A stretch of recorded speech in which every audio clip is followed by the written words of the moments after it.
J'aimerais aussi vous dire, interpeller le gouvernement sur le fait qu'encore une fois, on a dénoncé qu'il n'y avait pas de possibilité de se faire servir en français lorsqu'on nous sommes dans une institution publique de santé.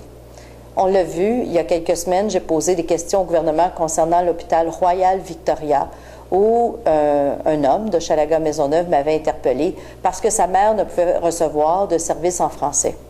Eh bien, l'émission JE a mis encore en lumière un autre cas au pavillon La Salle de plusieurs citoyens qui se plaignent de ne recevoir aucun service en français et même des gens qui ont même de la difficulté à parler anglais.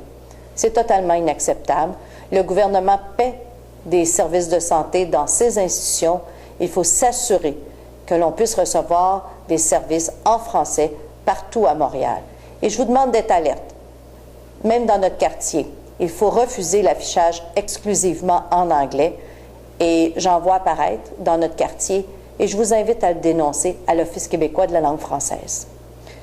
En plus, aujourd'hui, j'ai déposé une motion pour dénoncer encore une fois une attaque du gouvernement conservateur à Ottawa sur notre droit à l'avortement accessible et gratuit.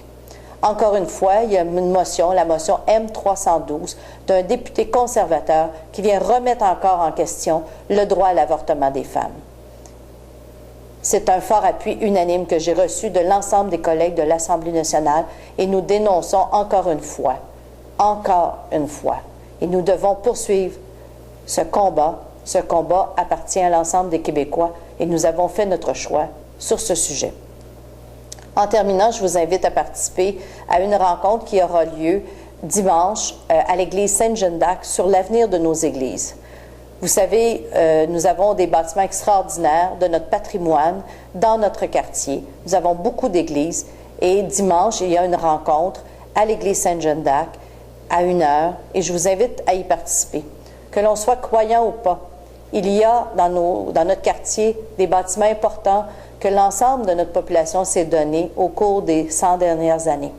Ce patrimoine nous appartient et je crois que tous ensemble, on doit réfléchir à l'avenir de ces bâtiments parce que lorsque l'archevêché décide de les fermer, c'est l'ensemble de la population de Hochelaga-Maisonneuve qui doit y réfléchir. Alors, je vous souhaite une bonne semaine et je nous souhaite un peu plus de calme dans les débats qui nous animent présentement. Bonne semaine.